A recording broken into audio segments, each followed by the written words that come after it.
ओम शांति। 20 जून 2024 बाबा के महावाक्य। मीठे बच्चे, अब चने मुट्ठी के पीछे अपना समय बर्बाद नहीं करो। अब बाप के मददगार बन बाप का नाम बाला करो। विशेष कुमारियों प्रति प्रश्न। इस ज्ञान मार्ग में तुम्हारे कदम आगे बढ़ रहे हैं, उसकी निशानी क्या है? उत्तर। जिन बच्चों को शांति धाम और सुख धाम सदा याद रहता है। याद के समय बुद्धि कहाँ पर भी भटकती नहीं है। बुद्धि में व्यर्थ के ख्यालात नहीं आते। बुद्धि एकाग्र है, झुटका नहीं खाते। खुशी का पारा चढ़ा हुआ है, तो इससे सिद्ध है कि कदम आगे बढ़ रहे हैं। ओम शांति। बच्चे इतना समय यहाँ बैठे हैं, दिल में भी आता है कि हम जैसे शिवालय में बैठे हैं।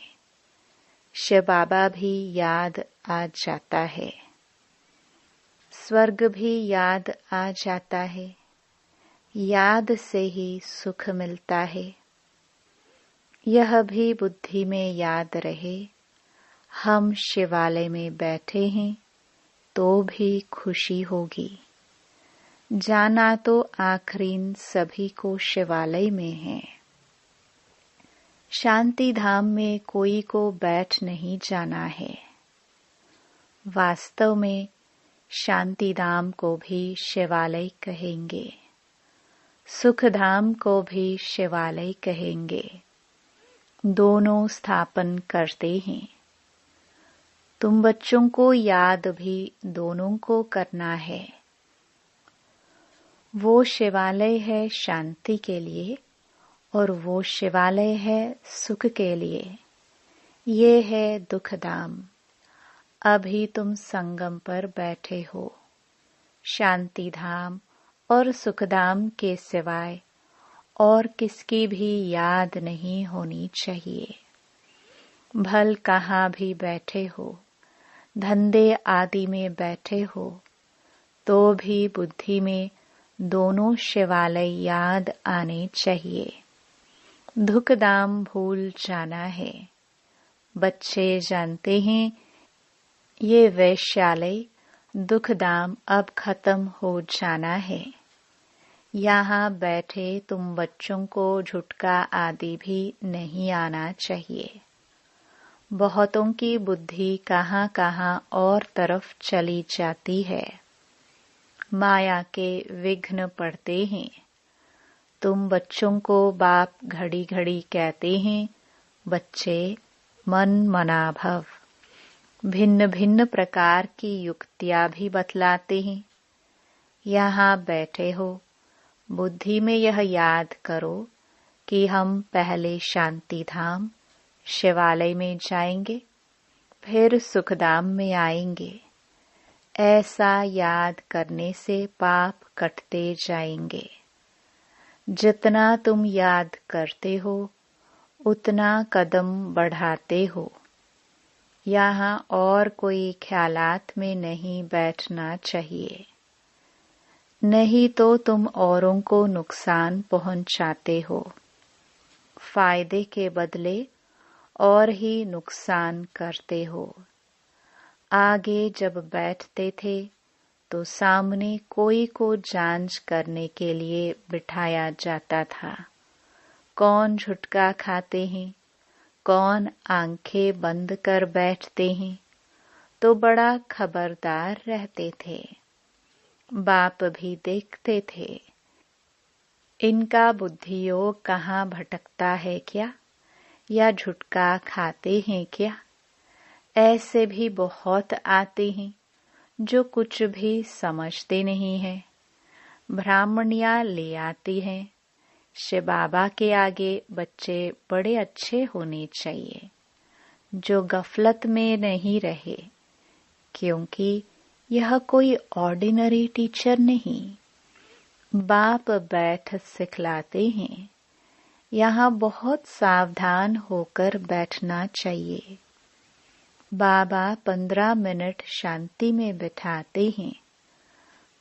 तुम तो घंटा 2 घंटा बैठते हो। सब तो महारथी नहीं है। जो कच्चे हैं उनको सावधान करना है। सावधान करने से सुजाग हो जाएंगे। जो याद में नहीं रहते, व्यर्थ ख्यालात चलाते रहते हैं, वह जैसे विघ्न डालते हैं, क्योंकि बुद्धि कहाँ न कहाँ भटकती है। महारथी, घोड़े सवार, प्यादे सब बैठे हैं। बाबा आज विचार सागर मंथन करके आए थे। म्यूजियम में अथवा प्रदर्शनी में तुम बच्चे जो शिवालय, वेश्यालय और पुरुषोत्तम संगम युग तीनों ही बताते हो। यह बहुत अच्छा है समझाने के लिए। यह चित्र बहुत बड़े बड़े बनाने चाहिए। सबसे अच्छा बड़ा हॉल इनके लिए होना चाहिए, जो मनुष्यों की बुद्धि में झट बैठे। बच्चों का विचार चलना चाहिए कि इसमें हम इम्प्रूवमेंट कैसे लाए। पुरुषोत्तम संगम युग बहुत अच्छा बनाना चाहिए। उससे मनुष्यों को बहुत अच्छी समझानी मिल सकती है। तपस्या में भी तुम 5-6 को बिठाते हो, परंतु नहीं, 10-15 को तपस्या में बिठाना चाहिए। बड़े बड़े चित्र बनाकर क्लियर अक्षर में लिखना चाहिए। तुम इतना समझाते हो, फिर भी समझते थोड़े ही हैं। तुम मेहनत करते हो समझाने के लिए। पत्थर बुद्धि है ना, तो जितना हो सके अच्छी रीति समझाना चाहिए। जो सर्विस में रहते हैं उन्हों को सर्विस बढ़ाने का ख्याल करना है। प्रोजेक्टर प्रदर्शनी में इतना मजा नहीं है जितना म्यूजियम में। प्रोजेक्टर से तो कुछ भी समझते नहीं। सबसे अच्छा है म्यूजियम, भल छोटा हो। एक कमरे में तो यह शिवालय, वेश्यालय और पुरुषोत्तम संगम युग का सीन हो। समझाने में बड़ी विशाल बुद्धि चाहिए। बेहद का बाप, बेहद का टीचर आए हैं, तो बैठ थोड़े जाएंगे कि बच्चे MA BA पास कर ले। बाप बैठा थोड़े ही रहेगा, थोड़े टाइम में चला जाएगा। बाकी थोड़ा समय है तो भी जागते नहीं। अच्छी अच्छी जो बच्चियां होंगी वह कहेंगी कि इन 400-500 रुपयों के लिए क्यों हम मुफ्त अपना टाइम बर्बाद करें। फिर शिवालय में हम क्या पद पाएंगे। बाबा देखते हैं कुमारियां तो फ्री हैं, भल कितना भी बड़ा पगार हो तो भी यह तो जैसे मुट्ठी में चने हैं। ये सब खलास हो जाएंगे, कुछ भी रहेगा नहीं। बाप चने मुट्ठी अब छुड़ाने आए हैं, परंतु छोड़ते ही नहीं हैं। उसमें है चने मुट्ठी, इसमें है विश्व की बादशाही। वह तो पाई पैसे के चने हैं, उनके पिछाड़ी कितना हैरान होते हैं। कुमारियां तो फ्री हैं, वह पढ़ाई तो पाई पैसे की है। उनको छोड़ यह नॉलेज पढ़ते रहे तो दिमाग भी खुले। ऐसी छोटी छोटी बच्चियां बड़ों बड़ों को बैठ नॉलेज दे। बाप आए हैं शिवालय स्थापन करने। यह तो जानते हैं कि यहाँ का सब कुछ मिट्टी में मिल जाना है। यह चने भी नसीब में नहीं आएंगे। किसकी मुट्ठी में 5 चने अर्थात 5 लाख होंगे, वह भी खत्म हो जाएंगे। अभी टाइम बहुत थोड़ा है। दिन प्रतिदिन हालात खराब होती जाती है। अचानक आफतें आ जाती हैं। मौत भी अचानक होते रहते हैं। मुट्ठी में चने होते ही प्राण निकल जाते हैं। तो मनुष्यों को इस बंदरपने से छुड़ाना है। सिर्फ म्यूजियम देख खुश नहीं होना है, कमाल कर दिखाना है। मनुष्यों को सुधारना है। बाप बच्चों को विश्व की बादशाही दे रहे हैं। बाकी तो भुगरा चना भी किसको नसीब में नहीं आएगा। सब खत्म हो जाएंगे। इससे तो क्यों ना बाप से बादशाही ले लो। कोई तकलीफ की बात नहीं। सिर्फ बाप को याद करना है और स्वदर्शन चक्र फिराना है। भुगरों से चनों से मुट्ठी खाली कर हीरे जौहरों से मुट्ठी भरकर जाना है। बाप समझाते हैं, मीठे बच्चे, इन चने मुट्ठी के पिछाड़ी तुम अपना समय क्यों बर्बाद करते हो। हाँ, कोई बुजुर्ग हैं, बाल बच्चे बहुत हैं, तो उनको संभालना होता है। कुमारियों के लिए तो बहुत सहज है। कोई भी आए तो उनको समझाओ कि बाप हमको यह बादशाही देते हैं, तो बादशाही लेनी चाहिए ना। अभी तुम्हारी मुट्ठी हीरों से भर रही है। बाकी और तो सब विनाश हो जाएंगे। बाप समझाते हैं, तुमने 63 जन्म पाप किए हैं। दूसरा पाप है बाप और देवताओं की ग्लानि करना। विकारी भी बने हैं और गाली भी दिया है। बाप की कितनी ग्लानि की है। बाप बच्चों को बैठ समझाते हैं, बच्चे टाइम नहीं गंवाना चाहिए। ऐसे नहीं, बाबा हम याद नहीं कर सकते। बोलो, बाबा हम अपने को आत्मा याद नहीं कर सकते। अपने को भूल जाते हैं। देह अभिमान में आना गोया अपने को भूलना। अपने को आत्मा याद नहीं कर सकते तो बाप को फिर कैसे याद करेंगे। बहुत बड़ी मंजिल है, सहज भी बहुत है। बाकी हाँ, माया का अपोजिशन होता है। मनुष्य गीता आदि भल पढ़ते हैं, परंतु अर्थ कुछ भी नहीं समझते। भारत की है ही मुख्य गीता। हर एक धर्म का अपना अपना एक शास्त्र है। जो धर्म स्थापन करने वाले हैं उनको सतगुरु नहीं कह सकते। यह बड़ी भूल है। सतगुरु तो एक ही है, बाकी गुरु कहलाने वाले तो ढेर हैं। कोई ने कारपेंटर का काम सिखाया, इंजीनियर का काम सिखाया, तो वह भी गुरु हो गया। हर एक सिखलाने वाला गुरु होता है। सतगुरु एक ही है। अब तुमको सतगुरु मिला है, वह सत्य बाप भी है तो सत्य टीचर भी है। इसलिए बच्चों को जास्ती गफलत नहीं करनी चाहिए। यहाँ से अच्छी रीति रिफ्रेश होकर जाते हैं, फिर घर जाने से यहाँ का सब भूल जाते हैं। गर्भ जेल में बहुत सजाएं मिलती हैं। वहां तो गर्भ महल होता है।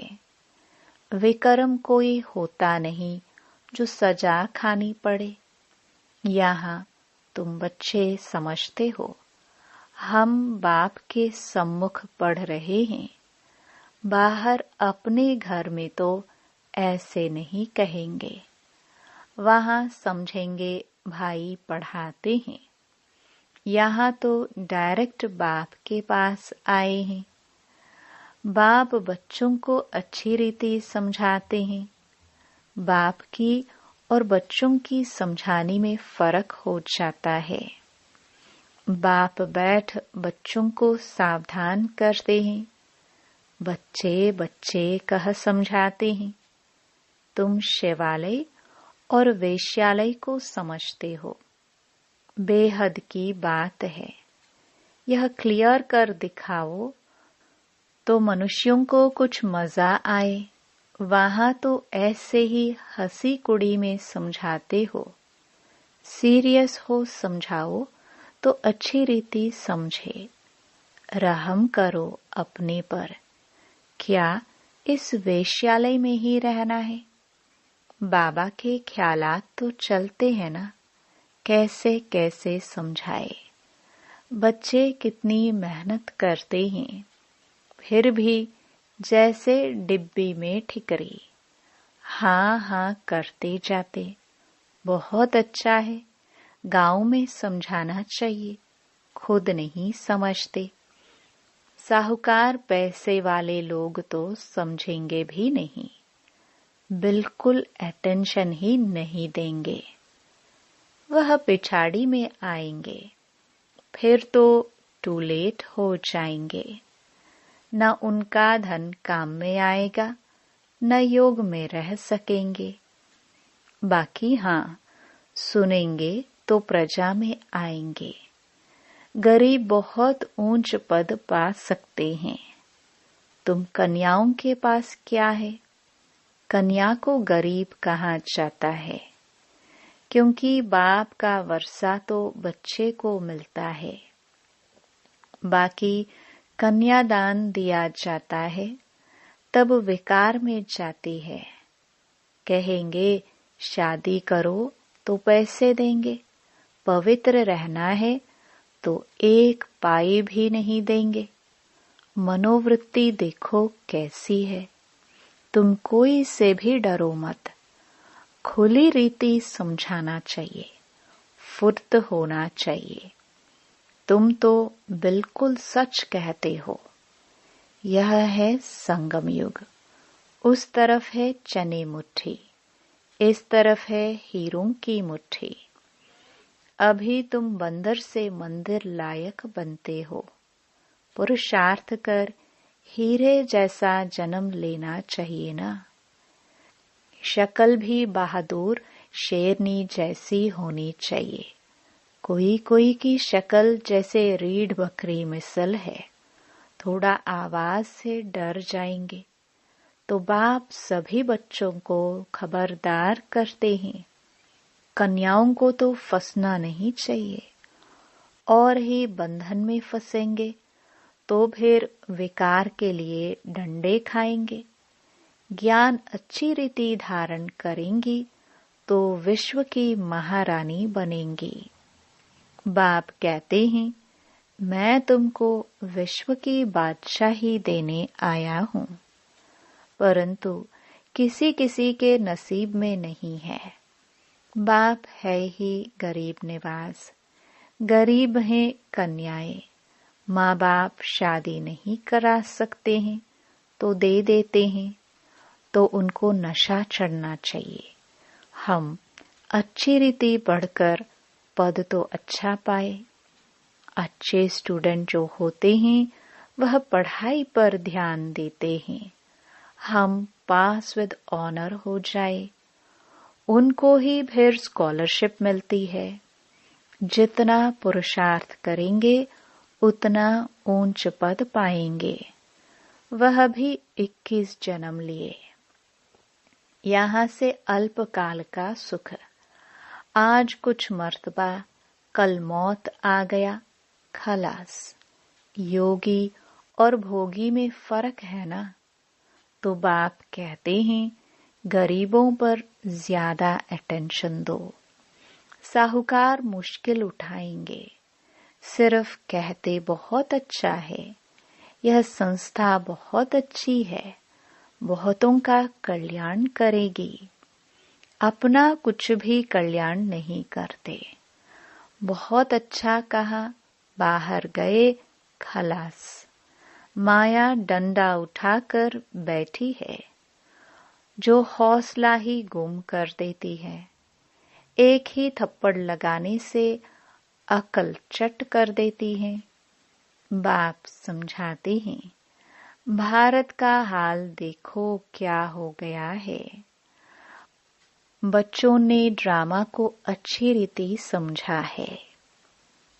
अच्छा, मीठे मीठे सिखिलदे बच्चों प्रति मात पिता बाप दादा का याद प्यार और गुड मॉर्निंग।